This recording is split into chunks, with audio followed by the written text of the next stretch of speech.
What's going on, guys? Welcome back to Down the Line. It's been a couple of weeks. We're in the midst of an MLB lockout.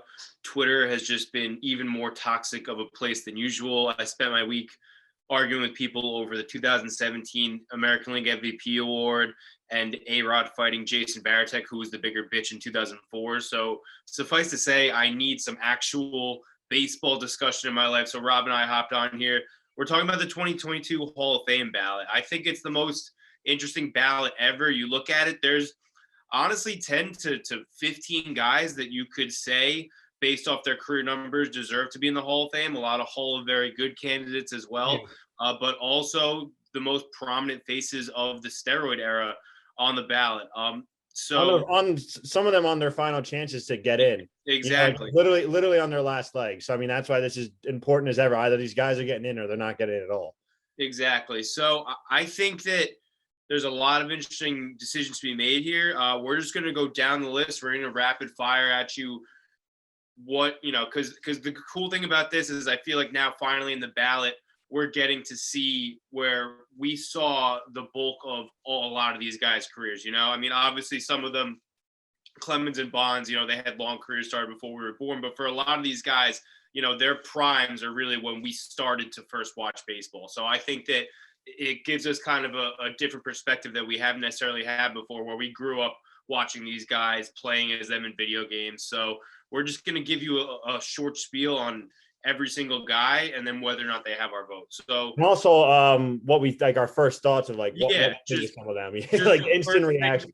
Let's also talk about how much of a awful place Twitter has been looking at some of these ballots. I mean, I think you and I are going to lean certain ways on most of them. We're going to agree on them for the most part, but there have been some awful ballots that I've seen from these alleged respected writers. It's been what was the guy's? I don't even know. He's a Rockies beat writer, something Saunders, and his whole thing. I saw the headline. I actually saw it first when you quote tweeted. The headline was just what was it? It was why I voted for Sheffield but not Bonds. You can literally just go fuck yourself, dude. Like it's clearly for attention. It's the same bullshit every year where they have to. I can't even get into it. These writers, they're just self-important, pompous douchebags who are just settling old scores, not voting for guys that were mean to them and wouldn't give them the right quotes. It's whatever. So unbiased, not journalists. I had someone come at me today. They're like, you claim to be an analyst. I've never once said I'm an analyst. I'm just a stupid fan who watches a lot of baseball and likes to talk about it. So if you're here for actual analysis, just click on a different video. Yeah, we're basing almost all of our takes on MVP 2005. So if you didn't like that game, I mean, I'm sorry, I don't know what to tell you. This is what that's based off of. Yeah, no, you're gonna hear about video game characters and how much I hated some of these guys when I was 9, and whether or not I tried to mimic their wiffle ball stance. That's a lot of what we're gonna hear. So on that note, Rob, we'll go to you first. Bobby Abreu, the first name on this ballot, and right off the bat, I think an interesting one. So what comes to mind? You think Bobby Abreu? I'm gonna say home run derby. Him being allegedly the greatest power hitter of all time, and then going on to the Yankees and hitting like 4 home runs a year. That's the first thing that I think about. Yeah, right. And I'm sure my first instinct is this guy should be nowhere near the ballot. Just because of how he was as a Yankee. He was a good Yankee, but he never hit any home runs. He was our 3 hitter for like 6 years. Mm-hmm.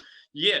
No, I mean, when I think about Abreu, obviously the first thing I think of is just the trade to the Yankees. That was my first, I think, because I think we were in maybe 4th grade at the time. That was like the first taste of like a big trade deadline acquisition. And he was definitely a good hitter for us. I liked him as a Yankee for like 2.5 years. He was he was not a power hitter whatsoever, but just the classic lefty swing at Yankee Stadium.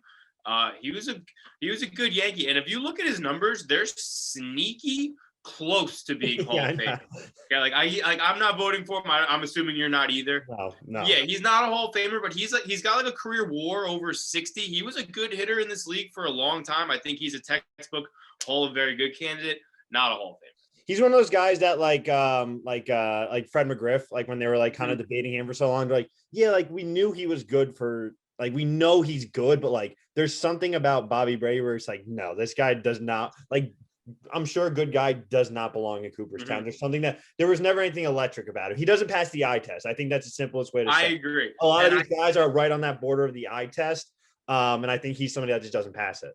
And what you just mentioned, too, is another reason I think the Hall of Fame is so watered down at this point, especially with these other veterans committees. It's like say Fred McGriff got in, then it's like, all right, well, he has to get in. Even like a Mike Mussina getting in, or especially like Harold Baines getting in, a guy who played like 22 seasons and had like 2,800 hits. It's like, is Bobby Abreu better than some of these people in the Hall of Fame?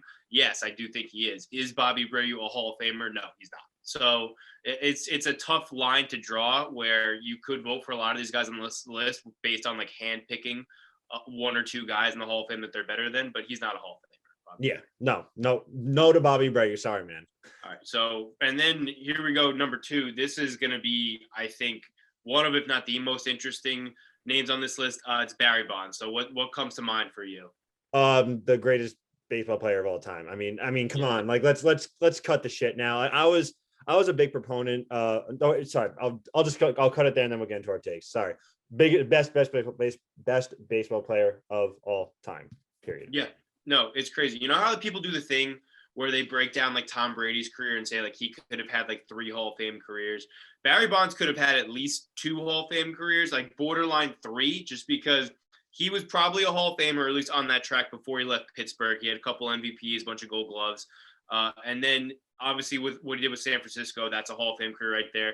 And I think the 4 years alone, his 4 MVPs from like 37 to like 41, whatever it was. That's a Hall of Fame career right there. If you took Barry Bonds and just dropped him in the league in 2001, had not played before that, and had him retire after 2004, I think he's a Hall of Famer based on those 4 seasons. If he suffered some catastrophic, just those 4 seasons. If you're ever bored, and Friday Beers references this all the time, just Barry Bonds 01 to 04 stats on Baseball Reference. I find something new every time, whether it's the amount of intentional walks. It's literally stupid to look at. So the fact that, and I get he's the face of the steroid scandal.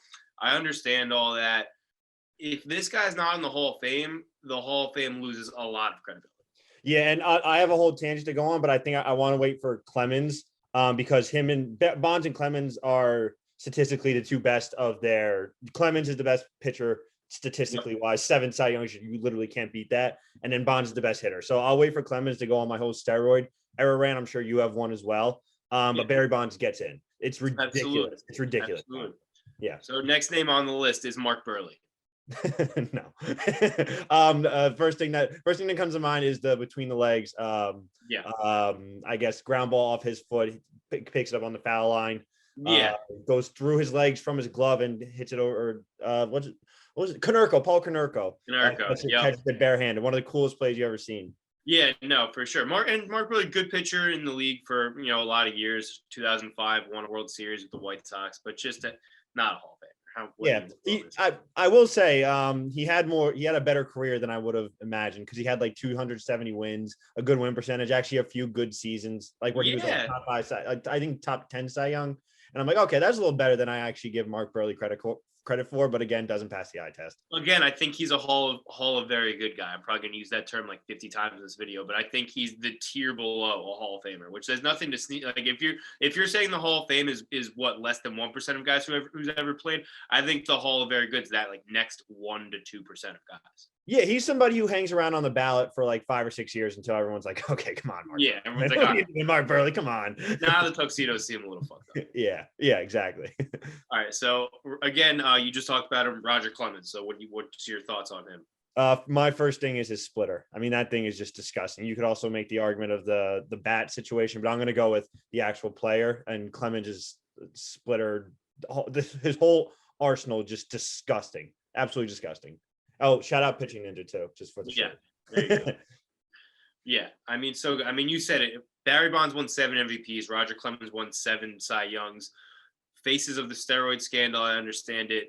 If you're gonna use steroids, you're gonna have to do it like these guys. Like that's what you're striving to be. It's arguably, and I think I probably would say the best hitter and the best pitcher to ever play the game. Especially if you look at the era they played in, the numbers they put up, the longevity. Which again, if you want to say, if you want to call into question, the length of their careers, saying steroids help that, I can hear out that argument for you. But regardless, these guys were Hall of Famers well before they retired. Probably Hall of Famers well before they even started taking steroids. Roger Clemens, easy yes vote for me. Yeah, so Roger Clemens, easy yes for me as well. And this is where I'll get into my little steroid rant. And in correlation, it does kind of affect the guys later on in the ballot and how I vote for them. But the whole idea of the steroid era and not letting these guys in the Hall of Fame is protecting the integrity of the sport, right? Yep. So these guys clearly have first ballot Hall of Fame numbers. They are not, now that we've made them wait 9 years, they are not first ballot Hall of Famers. So the legends of the games, the guys who we considered, first ballot Hall of Famers, the Willie Mays, the Derek Jeters, the Mariano Rivera's, the Babe Ruth, like the whole list of guys, the Hank Aaron's, like the guys who you're just like, these are the pinnacle of baseball, respect, talent, championships, everything. Right. These guys are now, because you did not allow them to be first ballot Hall of Famers, which I actually agree with. The fact they shouldn't be first ballot Hall of Famers because they tainted the game. They did use steroids. You could get into the whole argument of people were using steroids anyway, but we know these guys did it. We know these guys, it was in an era, they highlighted it. So because of the fact that they're not going to be first ballot Hall of Famers, I think it still protects the integrity of the Hall by letting these guys sneak in at the very end. By having these insane numbers that they had and tucking them in like the 10th, 9th, 10th year, whatever it is, you're protecting the integrity of the Hall, and you're putting them in their own little category of, these are the guys that were unreal on the field, but they did steroids, so they snuck in. You don't get to be in that legends of the game category because of what you did, but it's ridiculous if you're not in the Hall of Fame. Yeah. That's where I think it really should end. Put these guys at the absolute end of their ballots. Eventually they'll get in. But you don't deserve to be at the very front of the line in terms of baseball history because of you cheated.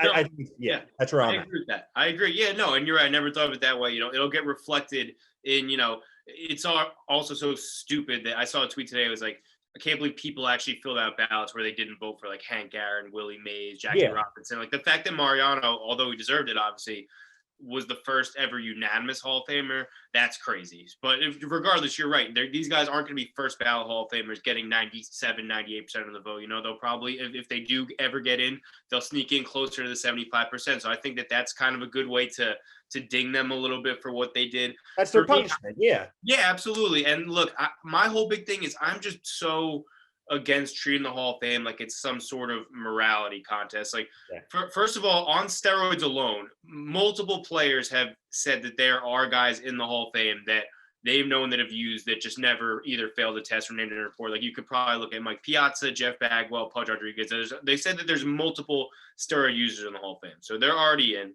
The commissioner who turned a blind eye and basically encouraged the steroid era, Bud Selig, is in the Hall of Fame. And then beyond steroids, you have guys who doctored the baseball, guys who were on greenies, guys who were just horrible people, whether they were racists, wife beaters, it's just horrible things. And I'm not trying to say that any of these things don't matter. They do, but clearly they don't matter to the Hall of Fame. So it's not a morality contest. Spare me they cheated the game so they can't get in. It's like, listen, that is what it is at this point, but this is a baseball museum based off of baseball stats, and these guys' stats are ridiculous. I think you should be able to make the judgment between, did steroids turn this guy into a Hall of Famer, or did steroids inflate the stats of people who were already Hall of Famers? And for Bonds, Clemens, and I think a couple other guys on this list, on this ballot who we'll get to, they just inflated the stats of guys who were already clearly Hall of Fame.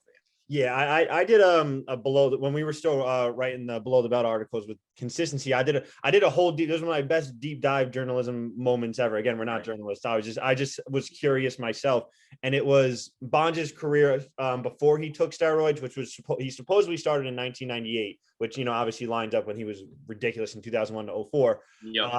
But his career, I think it was from like 86 to like that 98. I forget exactly how many years was it, but it was something like that.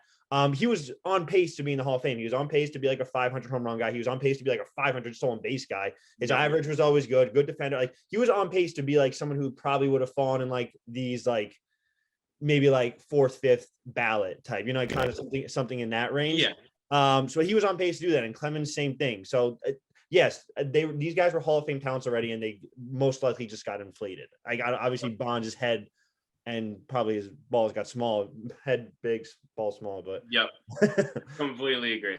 Yeah. All right. So diving into the rest of the ballot here, got a couple names. Again, everyone on this list, good player, not necessarily Hall of Famers. So Carl Crawford. What do you think, Carl Crawford? I mean, no, right? I mean, he was good on the first thing I think is the Tampa Bay Devil Rays, when they were still their old franchise.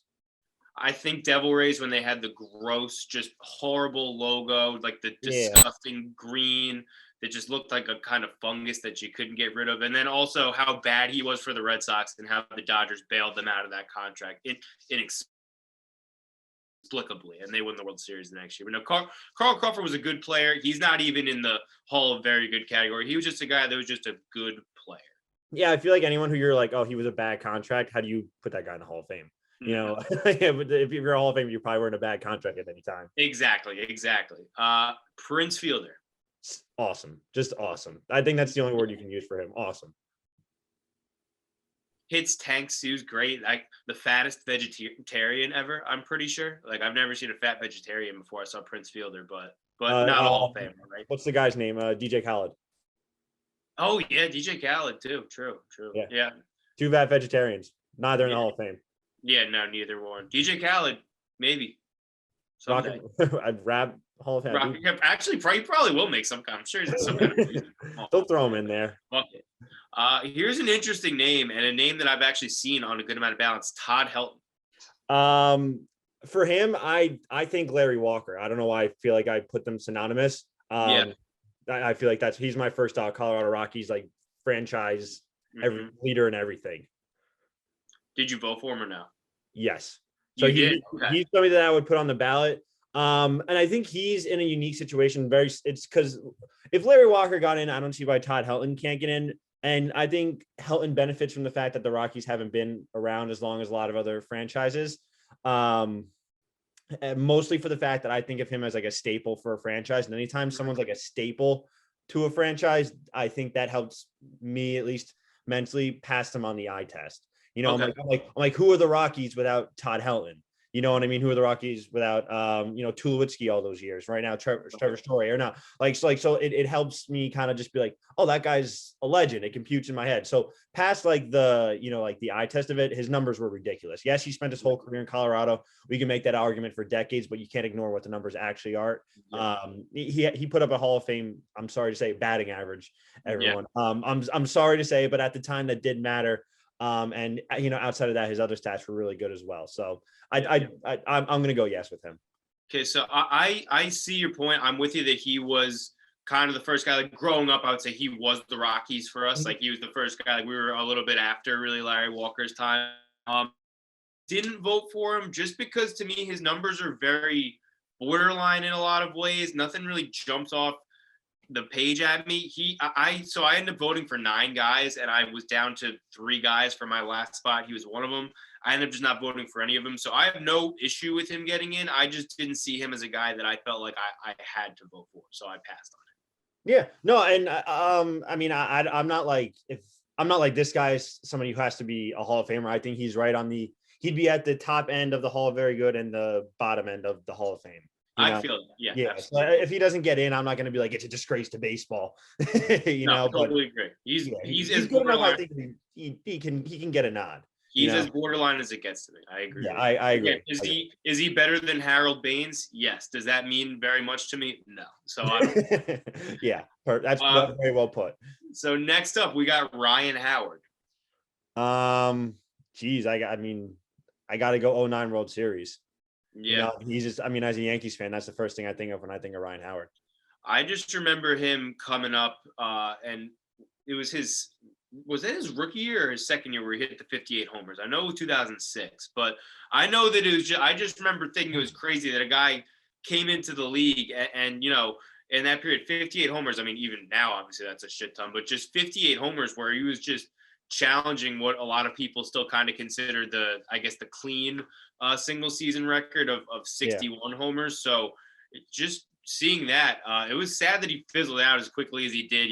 Career was really hampered by injuries, but for a solid 5-year period, Ryan Howard was one of the more fun just hitters to watch. He was great.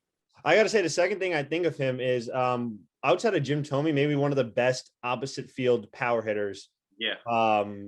Of our kind of expanded generation. But he was hitting home runs the other way more often than righties do it a good amount, but I think lefties it's a little bit. You don't see it from lefties. Yeah, outside of Jim Thome, you could argue he's one of the best opposite field power hitters, at least in his prime. He was really, really good. Now that you say that, I think that I don't know if it's because of the ballpark or if that's who the Phillies target, but I feel like they do like those kind of guys. You mentioned Tomey, obviously Ryan Howard, and I would say Bryce Harper is another guy who is a lefty who obviously has pull power but can go the other way too. So, yeah, sure. So Ryan Howard, great player, but just not even close to the longevity to really consider him. Yeah, awesome, super fun prime, but no, sorry, man.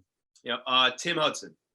Moneyball. That's all I got for him. Totally snubbed in Moneyball, right? Moneyball, they would lead you to believe that Chad Bradford and Scott Hatterberg led that team. Yeah, no, we didn't have Miguel Tejada, Eric Chavez, or like three of the best young pitchers in baseball. But you know. Sadly, I'm gonna have to leave Tim Hudson off my ballot. Yeah, that's the eye test. The stats aren't good enough, but you know, you were fun, Tim Hudson, for a few years. I'd be shocked if he's on the ballot for that long. You know. Yeah, not a Hall of Fame career. Not long. He had some injury trouble, so not a Hall of Famer. Good career though. Tory Hunter. First thing I think of is the old Minnesota Twins stadium, and because of that, Johan Santana and Francisco Liriano when he was supposed to be the greatest rookie ever. Oh yeah. For me, Tory Hunter too. He was electric to watch. I mean, I had texted you this before. I remember MLB's like postseason commercials. I think it was 2004. Was like, "I live for this." That was the slogan, and it was just him making like crazy catches. Like he was awesome to watch. And then I remember that was like a big outfield. It was Tory Hunter, Jock Jones, and Shannon Stewart. So I remember like playing like MLB like 04 like with them. Yeah, no, that I remember that being a big deal. Like, they got Jock Jones. like in hindsight, you like that. Like all he was like he was a knockoff Cliff Floyd. Yeah, essentially, yeah. But yeah, so I'm assuming didn't get your vote, did not get my vote. Yeah. No.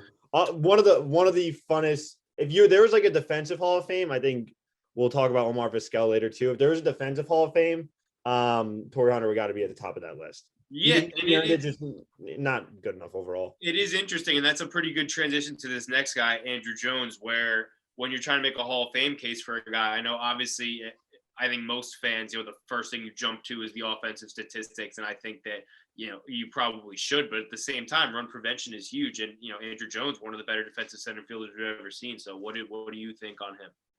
Yeah, I almost assumed I was going to vote for him just because I'm like, I've always been a big Andrew Jones guy. The first thing I think of is I traded for his card in third grade, his baseball card. Put it in my sock. This was an Andrew Jones rookie card. Put it in my sock because I didn't know where else to put it.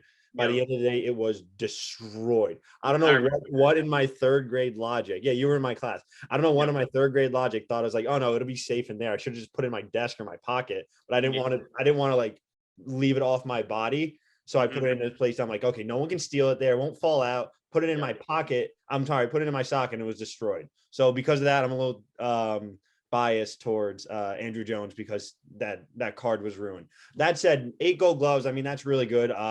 Super exciting when he came up to at 19. I mean, that was kind of before it was popular to do that, when guys were coming up like super young. I think he was part of that World Series teams when he was 19, like all the 96 Braves teams. Like, I mean, he was part of like, had they done a little bit better, he was part of a potential dynasty, manning center field for them. That was a big deal because of his defense. And, I think he had some really good offensive years, but not enough to be in the Hall, in my opinion.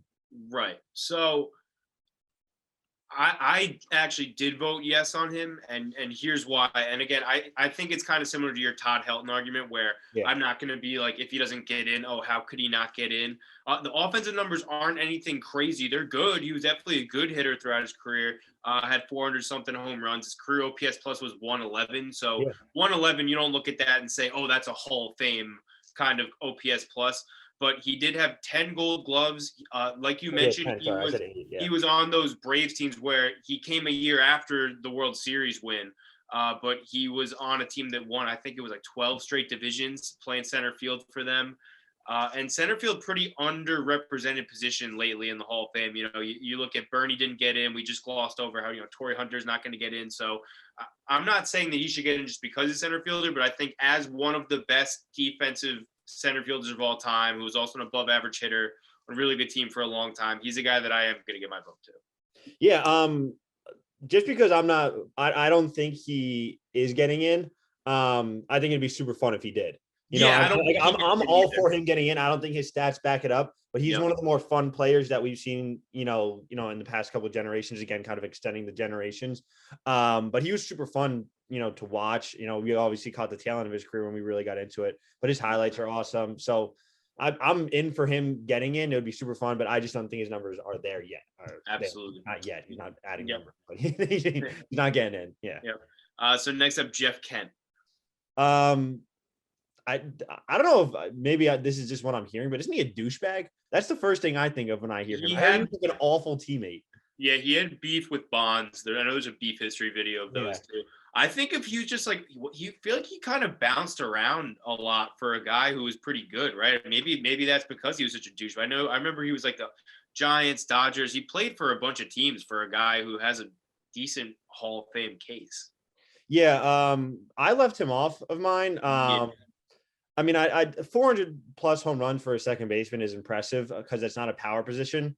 But it's kind of similar to the Andrew Jones situation, just because the position, I think you still got to look at the overall outside of the catcher position. I think is the only one where you kind of put away their offensive numbers to a degree.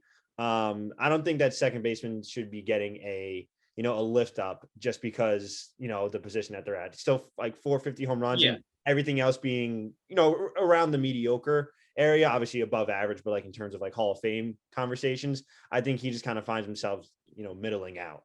Yeah, totally. I don't want to throw him into a huge mix of like, oh, he was a second baseman. Like that never happens. I think you play a dangerous game when you look at a guy's resume and you think that's not a Hall of Famer, but you try and adjust. Like, obviously, you need a little bit of adjustment to a degree, but at the same time, I'd rather do that, like you said, for catcher or shortstop or center field, where you're providing defensive value to offset the fact that your offensive numbers maybe aren't up to par of what you might think a Hall of Famer is. So Jeff Kent, good player, not a Hall of Famer.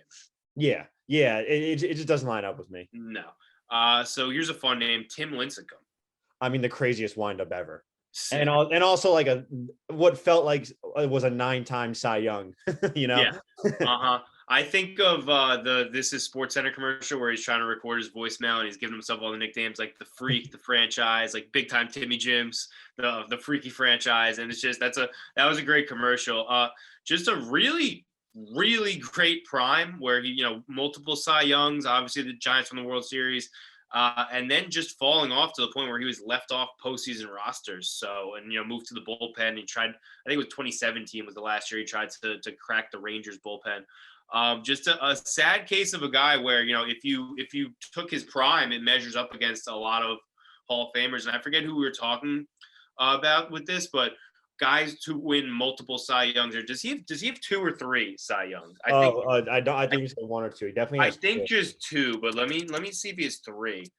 I'm gonna go with 2. Okay, yeah, no. So he two-time Cy Young Award winner, 4-time All-Star. Yeah. So just a guy who the top of his prime goes up with anyone. You look at the list of guys who've won multiple Cy Youngs. It's a lot of obviously Hall of Famers, but just did not have even close to the longevity to me to really even warrant consideration of a vote, as sad as that is. Yeah, I mean, he was just someone who dealt with burnout. I mean, he was what, 5'9", he was small and he was throwing gas and he was throwing 200 plus innings when he was 23. Like he won his Cy Youngs when he was 23, 24 years old. I mean, you're going to do that and you're going to pitch long into the postseason. Like it's sad.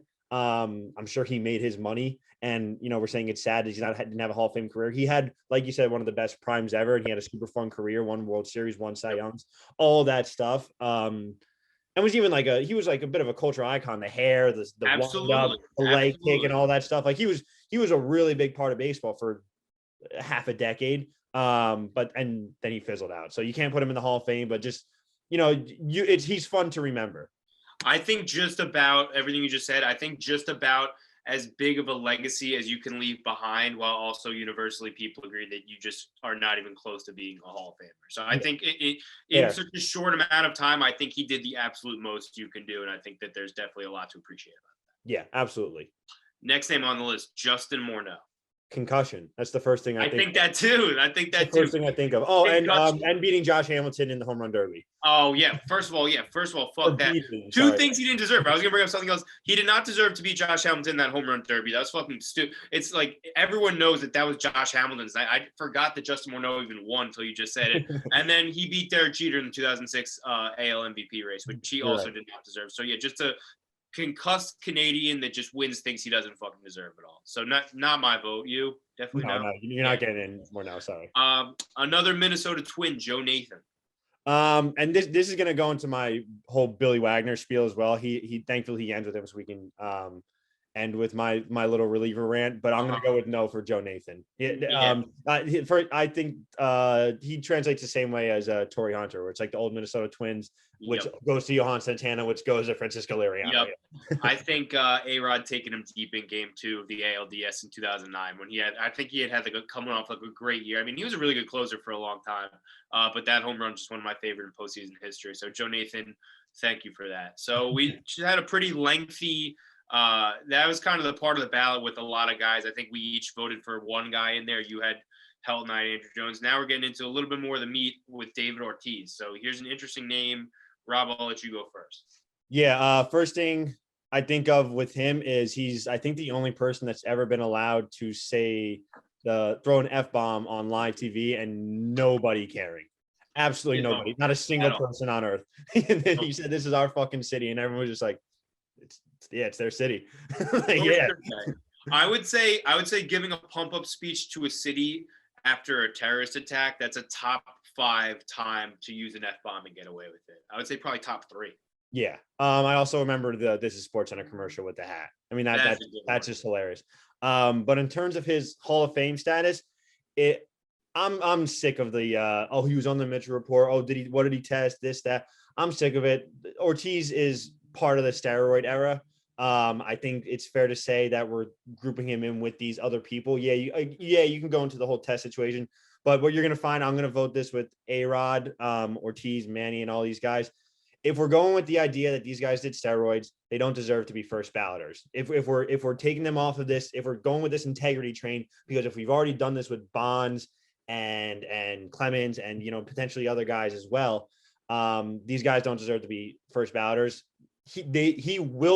He should be a Hall of Famer, but as of right now, I'm leaving it off so he's not a first ballot Hall of Famer, just to remove him from that integrity legends of the game category. But he should be 100% on the second ballot, right? Or in his second year. So I'm leaving him off for right now with the asterisk that yes, he's obviously a fucking Hall of Famer. He's one of the best players ever. Yeah, and that goes in line with what you said before, which I can definitely respect and agree with. And I think it's you're keeping your ballot consistent, which a lot. I'm trying, yeah. Not so. I'm totally cool with that.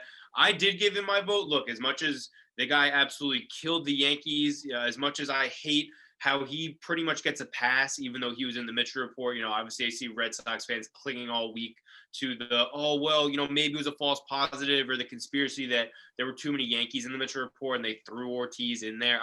I don't buy that. Just look at what he did in Minnesota. Look at what he looked like in Minnesota, his physical appearance to what he was in Boston. At the end of the day, I don't care. I don't even care that he was a DH and couldn't play defense. And DHs historically have had a very hard time getting into the Hall. I don't care. The guy is one of the best, if not the best, postseason hitter I ever saw. Clutch moments upon clutch moments. He was a great hitter in the league for a long time. One of the few guys, I think, with Mariano, and I think that this kind of gets overlooked if you look at his 2016, was still one of the best hitters in all of baseball that year in his final season. So I think it says something when the guy's able to go out essentially at the top of his craft. Just a really, really great player. Did he use steroids? Anyone with a fucking brain can tell you yes, unless you're a delusional Red Sox fan. Is he also a Hall of Famer? Yes, and that is coming from a Yankee fan who absolutely hated his guts for 15 years. Yeah, I mean, I'm all in on him being a Hall of Famer. The only reason I'm leaving him technically, quote unquote, off is to try to remain consistent with what we've already kind of fucked up with the Bond and Clement situation. Yes, yeah, I kind of went back on it. I'm like, okay, can the Hall of Fame ballot change? Obviously it can, because it went from, okay, Mariano obviously shouldn't have been the first unanimous guy ever. There was obviously guys in the past that should have been. Let's make that adjustment now by, now from now on, people who are obvious will then be unanimous. But I feel like the steroid era is a little different. I feel like we just kind of got to get through this little wave of people. obviously I think this will probably be maybe like a 10, 15 year span of guys that are like, on this steroid Hall of Fame middling ground. So I'm going to try to remain consistent with what's happened in the past. Bond, Clemens get in this year, and then let's give Ortiz and all these other guys a year or two off. And then, obviously you guys are clear Hall of Famers, but you don't belong in that first ballot area. So, you'll get in. Do you think Ortiz gets in this year? I think he ends up getting in. Off of not basing it off of my ballot. Well, no, I don't think he does get in this year because I think a lot of guys are leaving him off. But yes, he should get in this year, if that makes sense. I think a lot of guys are being like, I don't think there's 75% of people that are like, oh, he didn't use steroids, so I'm voting for him. Yeah. I think it's kind of probably gonna be like a 50-50 split. I thought he was going to waltz in this year, to be honest with you, just because, I hate how the writers are just going to vote for him just because he's a nice guy and they can make a case that he didn't do steroids, whereas they hate Bonds, they hate Clemens, they hate A-Rod. After seeing a lot of these ballots, I don't know that he does get in, but I do think he gets in sooner than a lot of these other steroid guys and a lot easier. Yes. Which there's my problem. It's not that Ortiz isn't a Hall of Famer. I think he clearly is. It's that he's going to get a lot less shit than a lot of these other guys who are linked to steroids, which I don't know. Yeah, I agree with that take 100%. All right, so moving on, another former Boston Red Sox, Jonathan Pablon. What do you think of? Liability in the Washington Nationals bullpen. That's what I think of him as, which is fucked up because he had a pretty good Boston career, but I remember him as an absolute problem whenever they put him in the game.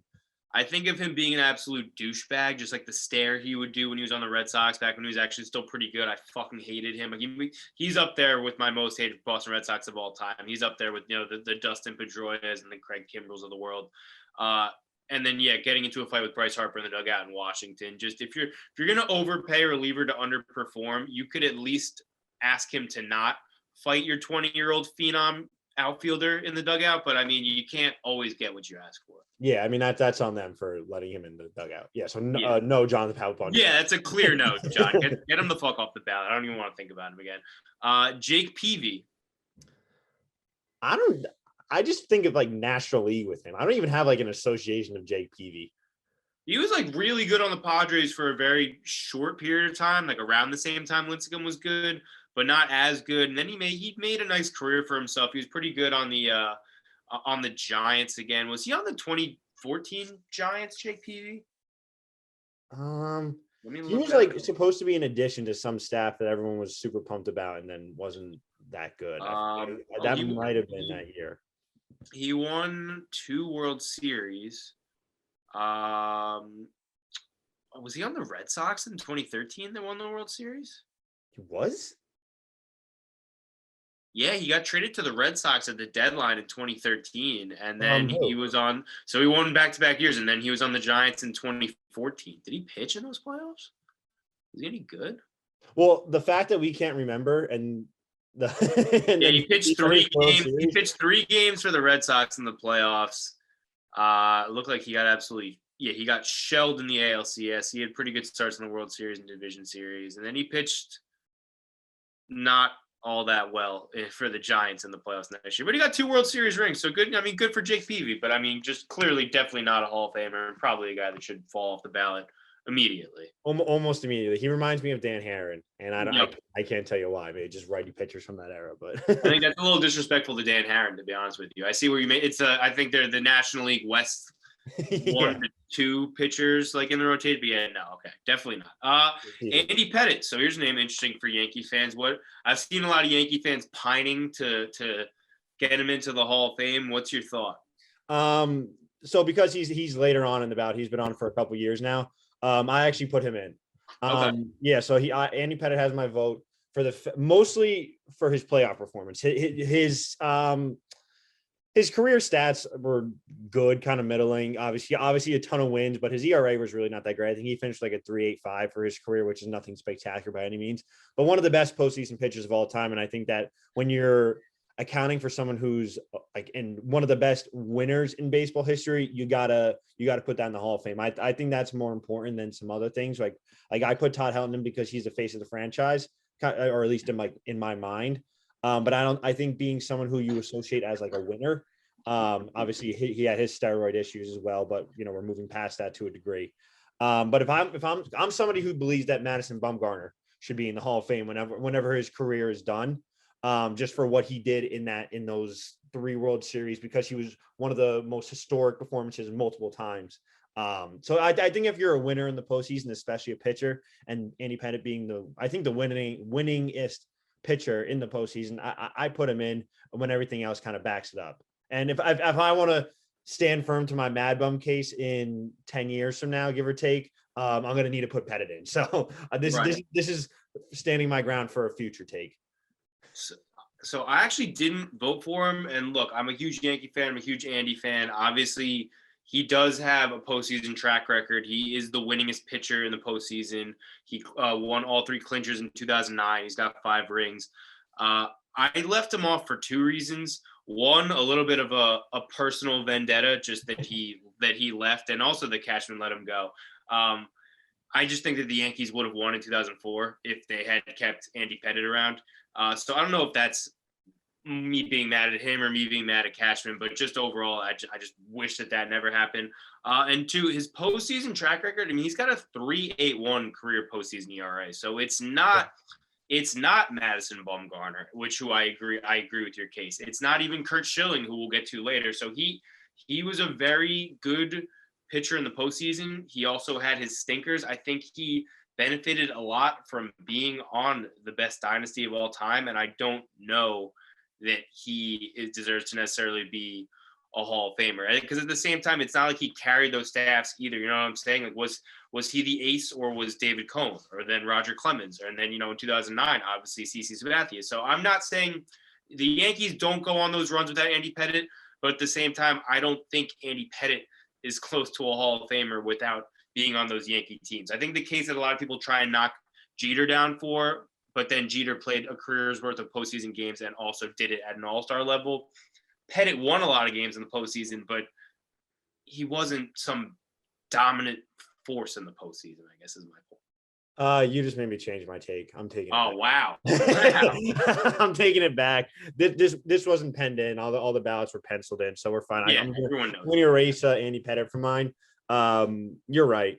You're 100% right. He was not the leading force. I think I got a little bit wrapped up in the fact that he was the winningest pitcher, and you associate, like all the dynasties and he's with. But you're right. It is different from the Mad Bum situation because they needed him to do that. You could argue that he didn't need Pettitte in the way that the Giants needed Mad Bum for those wins. So, and I love Andy. Pettitte's off. I think he's a textbook Hall, very good guy, but I just don't. I can't, in good faith, say he's a Hall of Famer, because I think if that's the case, I think you could have looked at what Bernie Williams did. That's exactly why. Yeah, he was much more important to that dynasty. Just that he, left a couple years earlier, didn't have the 5th ring. So if people want to vote for him, I'm not against it, but even as a Yankee fan, I don't think he's necessarily a Hall of Famer. I was going to say it was the lack of Bernie not getting in that kind of now makes me change my take away. Yeah. From Pettitte. It's tough. Yeah. Okay. All right. Sorry, Andy. AJ Pierzynski. I mean, no, we're not. Who did he get in the fight with? I was literally going to ask you. I'm like, why do I remember him being in a fight? Who did he fucking fight? I'm going to Google that right now. It was most notable thing from his career. AJ Pierzynski. I think he's an announcer for Fox now. I'm pretty sure he was doing the division series this year. Good for him. He barreled into the Cubs catcher. He barreled into Michael Barrett. Right. Yes. Okay. Yes. Okay. That was cool. I mean, that's what I remember him for. But I mean, you're not a fucking Hall of Famer, AJ. No, see AJ. You need to leave the ballot right now. All right. So I'm sorry we even had to bring up AJ Pierzynski. Sorry. That kind of brought the mood down. It's like, I thought we were talking about good baseball players. Yeah. What are we talking about here? Manny Ramirez, maybe the most fun name on this ballot. So Rob, I'll start with you. So considering the fact that he's passed his, that whole first ballot thing, my whole spiel, blah, blah, blah, he gets in. He's got really similar stats to David Ortiz, better batting average, better OPS, like all these. I actually don't know better OPS, but better overall, like general numbers, if you will. so I mean, also just one of the most fun players ever. Manny being Yeah. Manny. I mean, how many things we're doing associations, but like how many things do we not associate with Manny? Like it's like the left field cutoff, the high fiving the fan, the commercials, the I mean, like what just the dreadlocks, the Dodgers, even like the number 99. That was fun. One of the coolest pimp job home runs of him, like with the hands straight up like that. I mean, like how so many cool things that he did in his career. The numbers back it up. Move on from the steroids. He's a Hall of Famer. Yeah, I don't think I could have said it better myself. Just iconic, fun player, one of the best right-handed hitters of all time, both in terms of power, hitting nukes, 500 home runs, also just could spray line drives all over the field. Another guy who obviously I hated growing up just because he killed the Yankees, was able to have a little bit more fun watching him with the Dodgers. Don't care about the failed tests. Again, I know I'm voting for multiple steroid users here. Manny easily gets in for me. Easily. That's not even a debate. Yeah, he's in for me. All right. Speaking of some of the greatest right-handed hitters of all time, another one back to back, Alex Rodriguez. Rob, I know he was one of, if not your favorite player growing up. Obviously, both huge Yankee fans. So I'll start with you. I'm assuming you stick to your not on the first ballot, but he's a guy who would eventually get your vote down the line stance. Yeah. I actually met A-Rod once. I drew a picture for him at his book signing, gave it to him, met him. My grandpa shook his hand. I shook his hand. Really good guy. Well, what at the time, I think he was like, you know, you have like idols when you're really young. I mean, he was my guy like that. Like right. A-Rod was the guy that I rooted for every game. People like Giambi, Sheffield, they'd be in like the team home run race with him. Like they'd be like in like the 30 range. I always wanted A-Rod to have the most home runs on the Yankee. Yep. I'd be pissed off when Giambi would hit a home run and like go ahead of him. So like he was like my guy. I loved A-Rod. I'm leaving him off for this first year. He's maybe someone you got to drag along a little bit just because of all the suspensions. But at some point, this guy's got to be in the Hall of Fame. I mean, he was everything to baseball. He changed the way people look at contracts too. I mean, he was the $275 million man. That was before that was something that was normal, you know. Like now we look back at the contract. He was the highest paid contract for like over a decade. Yeah. So I mean, this guy's got to be in the Hall of Fame. I'm sticking with the guns of we're keeping him out of this, the first ballot legacy, if you will, but he has to get it eventually. So he's out this year. He is a Hall of Famer. He will be in next year. Yeah, and look, A-Rod gets in for me. I think it's a little bit weird for certain Yankee fans. I feel like older Yankee fans don't have the same appreciation for him as we do, just because they obviously saw all the dynasties. And A-Rod, you look at his career at the Yankees, it was up and down. You know, a lot of postseason underperformance. He's in the tabloids, suspension. It was hardly perfect. But he gave us 2009. There is no 2009 World Series without Alex Rodriguez. It's not even a debate. I know he didn't win the World Series MVP or the ALCS MVP, but if there was an entire postseason MVP, it's A-Rod. He was pivotal in all three of those series. And you just look at his just natural ability and skills. I mean, in terms of the righty bat, hitting for power, hitting for average. He could steal a ton of bases. He was a great fielder, rocket arm. If he stays at shortstop his entire career, we're talking about undisputedly the best shortstop ever. You could still make the case, even though he only played, half his career there or a third of his career there. Just a Hall of Fame in every sense of the word. And I do think he's going to have a tough time getting in because of the suspension. The guy literally sued Major League Baseball, so I don't know how it's going to go over, but he has, it seemed, done a pretty good job of, rebranding his image. Obviously people like him on the Fox set, not so much in the Sunday Night Baseball booth. That's a different story, but take out the steroids, even leave in the steroids. He's a slam dunk Hall of Famer. He's in that 1% that we were talking about with Bonds and Clement before, where not just this guy's a Hall of Famer. This guy is truly one of the greatest to ever play baseball. Yeah, I'm all in on with that. I think you're right. He's going to have a tougher time getting in just because of the suspensions, the almost off the field related to the on the field type issues. It's going to be a tough. That's why I'm kind of thinking like he probably might not be someone who gets in next year, like the third year, like the fourth year. He might be someone who makes it all the way to the 10th year. And then they're like, okay, similar to Bonds and Clemens, like this is your punishment type situation that you barely had to sneak in. People forgot you were on the ballot type aspect. But it's undisputable. He's top, easy top 10. You could argue top 5 player ever. Yeah. All right. So now one of the more interesting names on the ballot, this guy has a lot of support in the Twitter community. Whether he actually gets in, I'm not sure. Scott Rollins. I'm pulling up my take on him because he's someone who I was borderline on for a little bit. I kind of had to dive a little bit deeper. But my first instinct of him is MVP 05 sitting next to Pujols in the lineup. Right. We referenced that at the beginning of the video. I mean, I think MVP 05 every time with him. Mm-hmm. Yeah, no, I think the same thing. Just those Cardinals teams, obviously, 04 losing to the Red Sox, and then 06 come back winning the World Series. I just think one of the best defensive third basemen I've ever seen, and also could do with the bat too.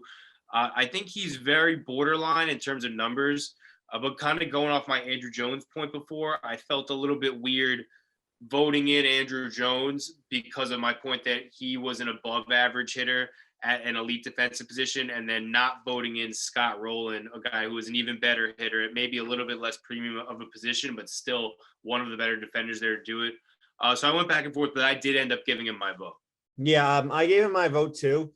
I compared him. I was trying to find like recent people that had gotten in, and I compared him similarly to Edgar Martinez, who got in with like 85% of the vote by the time he actually did get in.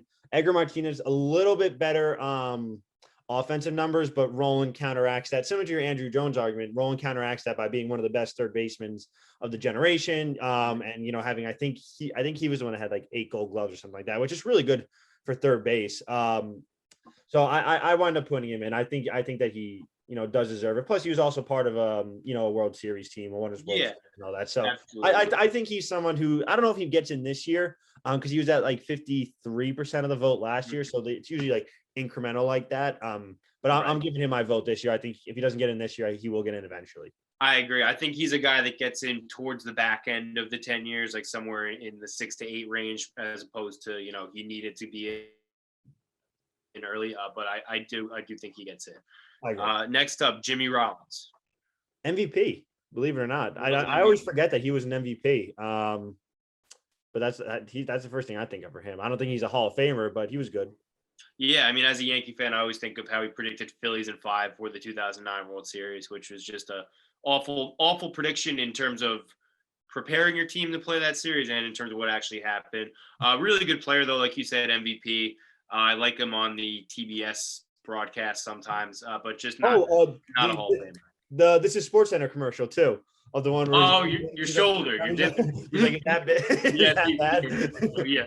Is that noticeable? That is a good one. That's one of the better ones. Yeah, no, Jimmy Rollins, really good player. I think kind of a Hall of very good candidate, but no, not a Hall of Famer. Yeah. Next up, maybe he's more controversial than anybody. This next. Yeah, I was saying in a bizarre way, we literally have the two faces of steroids in the final year of the ballot, in Clemens and Bonds. Clemens and Bonds, like the two faces. We had A-Rod and Poppy, who, the head-to-head during the Yankee-Red Sox rivalry at its absolute height within the last century, going at it. And somehow, arguably the most polarizing name on this ballot is Curt Schilling. So that's how big of a douchebag you have to be. How big of a fucking asshole you have to be that you're more polarizing than the guys who arguably ruined the entire legacy of baseball.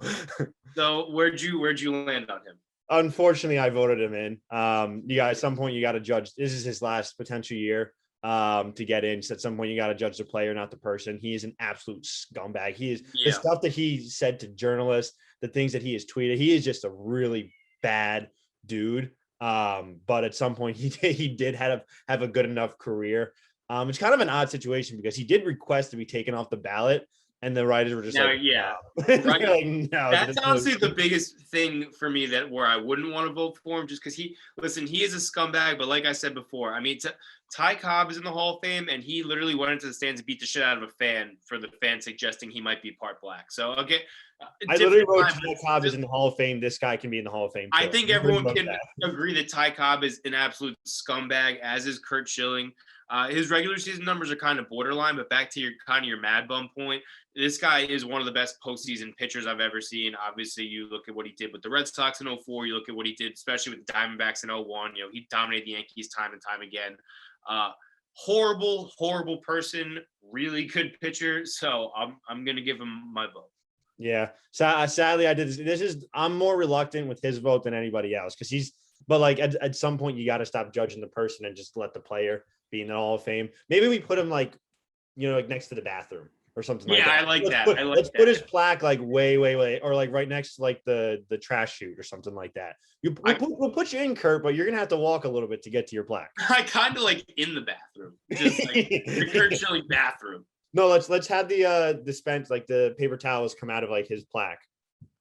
It's like a bloody sock tampon dispenser in the ladies' room. That's Kurt Schilling's. It's like, oh, they put this here. They're like, why? It's like, it's kind of gross. Just not a good dude. You're in it, fine, but we don't like it. All right. Speaking of people we don't like, Gary Sheffield Jr.'s dad, Gary Sheffield. Another guy we watched growing up for the Yankees, Rob.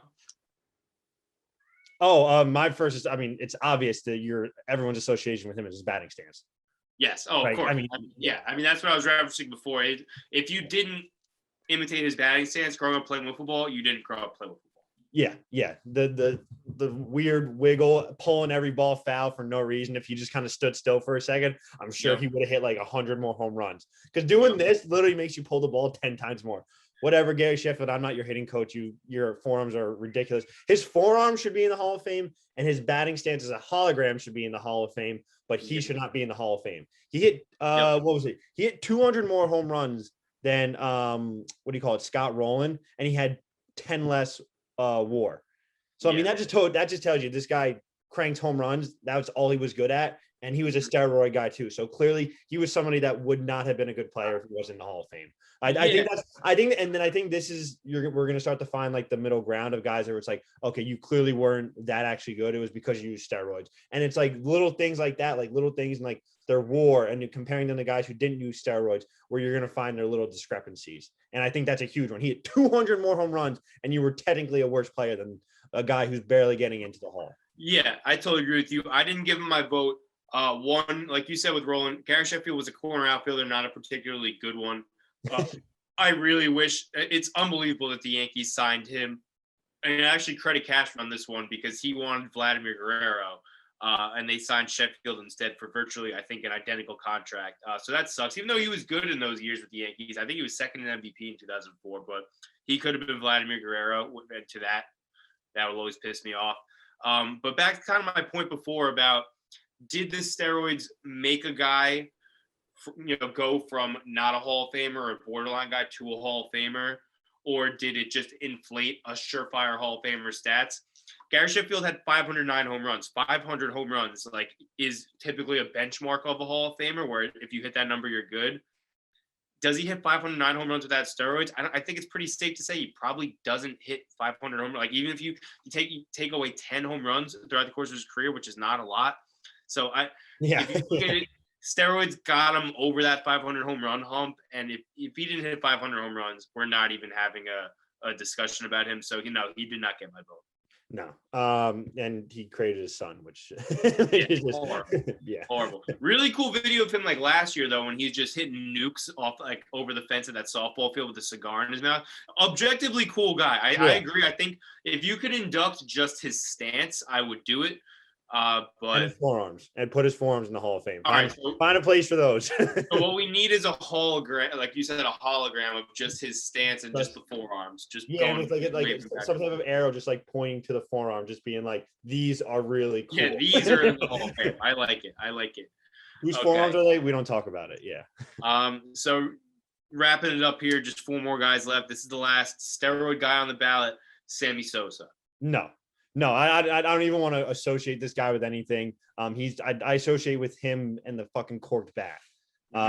He's someone whose numbers actually back him up in terms of his Hall of Fame case. He's someone who if he didn't literally cheat in every single way possible that I think you can possibly do on a baseball field to make yourself better, he would be kind of similar in the Manny case or the Ortiz, maybe not the A-Rod case, but his numbers are really, really good long term. But he cheated in every way possible. He steroids, court bat. I'm sure he did other stuff too that you can't even think. I'm sure he did the HCA, everything. He cheated in every way possible. He does not deserve to be in the Hall of Fame. There's a difference between using steroids in a steroid era where everyone was doing it and just corking your bat and just being like, I might get away with this. You were just looking to cheat and hit as many home runs as possible. I'm torn on him. I was gonna vote yes, but at the same time, the main reason you would vote him in is because of 1998, right? Him and McGuire, the home run race, which he didn't even win. and McGuire's not in. He's not particularly good defensively. He did hit 600 home runs, but it's really just that steroid-infused short prime, which is kind of what got him to that number and why he'd be in the Hall of Fame. So I think I'm just going to have to go no on him just because, again, back to my point, did steroids make you into a Hall of Famer or did they inflate a Hall of Famer stats? I can't say for sure that Sammy Sosa is a Hall of Famer with that steroids the way I can definitively for the other guys. So I'm actually going to only vote in 8 guys. I'm not going to vote for Sammy Sosa. For me, he was as easy as a no as Jonathan Pablon. Really? Because I mean, he was using steroids and he was using a cork bat. I mean, you could argue a line drive of his that should have been an out or a soft pop up was going out by an extra 40 feet. Do you know what I mean? It wasn't even an argument. This guy was not the player that he really was, and for me, it's not even close. Right? No, I get that. Yeah, it's like if you're using metal bats in a tennis ball where everyone else is using the regular stuff. Like it's just simply not fair. He wasn't on the same playing field. The argument that steroids could have been, yeah, but no. Right. No, I get that. Sorry. I get that. I could go on all day about that. Sorry. All right. So another former Yankee, another 2009 World Series winner, Mark Teshera. Where'd you land on him? My association with him is he was one of my favorite players for a long time. I really liked him when he was on the Braves. Then he went to the Angels. I bought his Angels jersey because he was my favorite player. And then he got signed by the Yankees, and I was like, let's go. This is awesome. I have his Angels jersey. Never bought his Yankees jersey. But in terms of him being in the Hall of Fame, my heart wants to say yes. Really good glove. Pretty good prime. I mean, but I don't think he ever actually went over 40 home runs. I think he might have hit 41 one year. I think 39 was. I know he led 39 the league. Was his peak, right? He led the American League in 2009 with 39, but I don't know that he ever hit more than that. Overall, I mean, I just don't think he did enough to warrant being in the Hall of Fame. I think it's sad to say. I want to will him in somehow. I was looking for some stats that would make it be like, okay, there's the stat I was looking for. That's like super easy. Like, oh, he compares to this guy, but it's not there. If I'm looking for it, it's not past the eye test, you know? Yeah, I think he's a very good guy, right? I mean, you're looking at nothing, 409 homers, 126 OPS plus. Obviously a great defender, 5-time Gold Glover, but the defense at first base, not enough to push him over. And you would really like to see, out of a first baseman, which is, traditionally a position where you have a great hitter. Not that he wasn't, but those numbers are not Hall of Fame worthy to me. So Teshera, I loved him, was one of my favorite Yankees on those teams, but just not a Hall of Fame, unfortunately. I think he'll hang out on the ballot for a little bit because I think other people kind of feel like me where people liked him. But I don't think he's not gonna get into the Hall. Yeah, no, I don't think so either. So here's a guy, Omar Briscoe, who I think gets way too much support. I'll let you go first because this guy, I don't know. You go first. So my association with him is that I think of the quick glove video where he like catches it and like almost moves it. It's like almost like that. I forget the guy who used to do those videos, but he would just like, it wouldn't even catch you, just like hit his glove and just catch it and throw it. He's got crazy hands, really good defender, all that BS. Look, defense is valuable, but if you're going to tell me that, like, if some reason Bonds and Clemens don't wind up getting in, you're telling me that this guy's supposed to be in the Hall of Fame. He's 6th all time in Gold Gloves. It's not like people are making him out to be this defensive wizard. He's not even like in the top 5 of Gold Glove, like total Gold Gloves. He's got 11 and he played in 24 seasons. Like, so I'm saying this in one way, but if he's supposed to be the greatest defender of all time, he won a Gold Glove in not even half of his seasons. Yeah. You know what I mean? Like, yes, he won 11 Gold Gloves. That's amazing. Again, top 10 all time. That's awesome. But if you're getting him on defense alone and everything else was super average, no. Yeah, no. Like you can make the argument he's not the best defensive player of all time based on, not having enough Gold Gloves, and he played longer than most people do. Yeah. Listen, so no, Omar Briscoe does not get in. 82 OPS plus, you better have been hovering above your own body, watching yourself play a Gold Glove shortstop. I get it, 11 Gold Gloves, and people try and use Ozzie Smith as a comp. Ozzie Smith had an 87 OPS plus, so similar, but he had 13 Gold Gloves, and he also was just iconic. Like you think of Ozzie Smith, you think of the backflip. He was on some of those great Cardinals teams.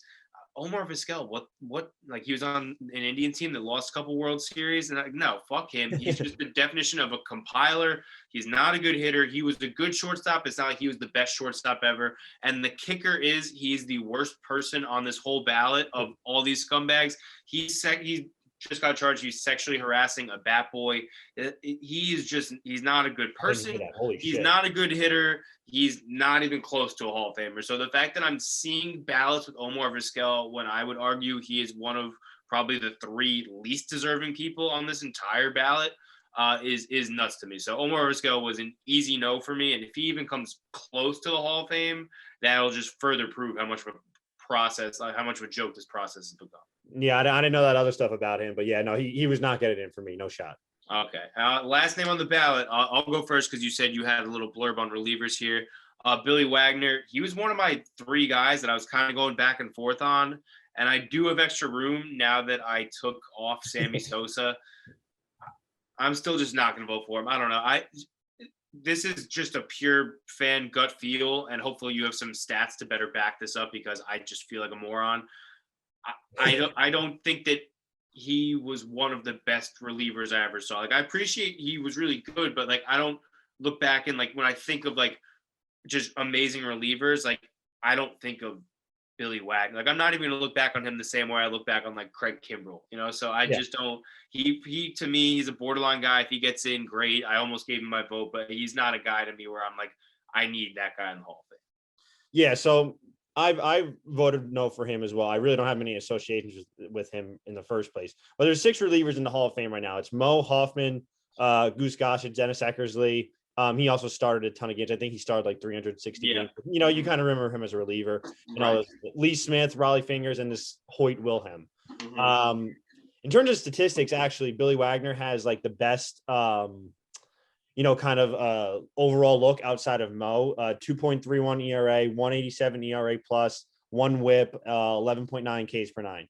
But that said, and this is why I think that if he doesn't get in, all these relievers that are coming up past him, you kind of look at like the Chapmans, the Josh Haders, these guys that are like, you're considering elite relievers, but they don't have the innings anymore. And Billy Wagner was right on the board. He has the least innings of any of those guys, of any of these relievers that are currently in the Hall of Fame.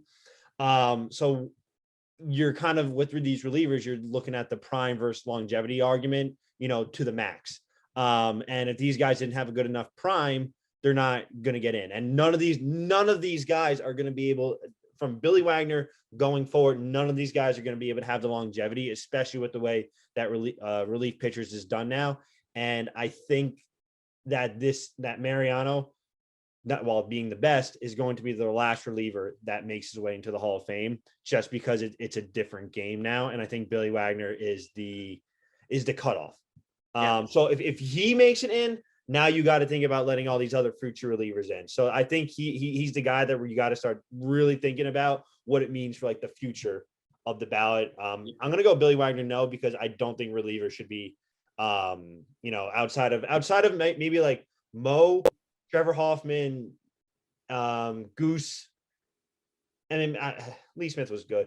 But okay, so maybe the guys that are in now, I'm okay with, but I think you kind of have to cut it off, especially when the future isn't looking too bright for relievers. So I think you got to cut it off with him. And that's a very interesting perspective too. And I kind of wonder, because as we're talking about how the Hall is going to shift, I think we can all pretty much agree that, just because someone doesn't hit the 300 wins benchmark that used to be kind of not necessarily the minimum, but something that was like automatic for a reliever to get in, or a starting pitcher to get in, how the game has changed now. A lot of these guys are going to fall well short of that, but are starting pitchers that are still Hall of Famers. I think it's going to be tougher for relievers when you look at, it used to be back in the day, your best reliever, that guy's your closer. It's all about how many saves you have. He's coming in, for 2 inning saves all the time.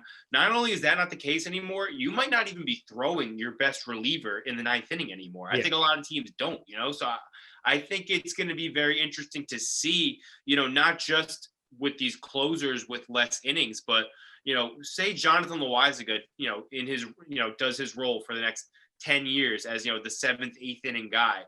is that a guy that can get into the Hall of Fame? Like, there's no middle relievers to my knowledge in the Hall of Fame, but like, so does it become a thing where if you're good enough in that role, you can get into the Hall of Fame, or are you just completely shit out of luck unless you're a more traditional closer type that racks up a ton of saves? Like, I think Craig Kimbrell will for sure be a Hall of Famer, or at least, I think Chapman gets some steam behind him. Billy Wagner might get in, but I think it's going to be interesting to see in modern baseball, these guys who are far from your profile of the traditional closer, whether or not they have any shot of getting into the Hall. Yeah, and I think Wagner is like 6th in saves and overall. And that's not like being like Derek Jeter, who's 6th in hits. There's not that many guys that get that many chances and get that longevity, which is, I think why a lot of people are giving him that argument for the Hall of Fame. And I can see that there's not that many guys that do a role that good for that long and get, they get that opportunity. But I think you got to make the cutoff somewhere. And I think it starts with Billy Wagner. So for him, I'm out. Okay. And for that reason, I'm out. All right. So that's it. So I voted for 8 guys. I ended up having Bonds, Clemens, Andrew Jones, Big Papi, Manny, A-Rod, Scott Roland, and Kurt Schilling. And you had, who were your 6 guys? I think because I took Andy off. I think you were Bonds, Clemens, Helton, Manny, Roland, and Schilling, right? I think that was your 6. Yeah, because in my head I'm including Ortiz and A-Rod, but not this year. Yeah. So okay. Yes. All right. So we actually we agree, like you said, we agreed on pretty much everything. You left off A-Rod and Ortiz with the caveat that you would vote for them in the future. And then we just swapped out. I went Andrew Jones, whereas you went Todd Hilton. Yeah. So similar ballots for sure. I don't know. This was fun. It felt good to actually talk about just regular baseball instead of just bullshit on Twitter. And it's an absolute cesspool right now. I'm hoping just for better days ahead in terms of the baseball world, because it doesn't look like, I'm hoping the discussions are taking place behind closed doors and it's not getting out to the media and all that stuff, and we're close maybe to maybe free agents starting up again, free agency trades, all that stuff that we were looking. That was so fun. I mean, we had this whole offseason plan, and then it was just like, everyone signed in one day and now nobody's signing for months. And it was like, well, we weren't planning to record that day. So I guess we're shit out of luck. Yeah. I mean, I'm sure we'll still do our, we'll still finish up our free agency previews, but I mean, a lot of these guys are off the board already. Yeah. So I don't even know if we need to separate. We'll probably just do one more, honestly. But no, it felt good to talk. Definitely comment whatever you agree with us, disagree with us, tweet us your own ballots. Cause I think it's just a fun exercise to do. And the good thing is, no matter how bad you are at it, you'll be better at it than the actual people voting. So don't stress out too hard. Yeah. Whatever you vote, as long as you don't vote for Jonathan Pablon or Sammy Sosa, I'm good. You could convince me of anyone else. I'm waiting to see an AJ Pierzynski, Omar Briscoe, Jake Peavy ballot roll in. If it's ironic, I'm in. Yeah, we need some satirical ballots. Yeah. Should I make a burner and put that as my ballot? Yeah. Oh my God. I'm in. I'll vote for that.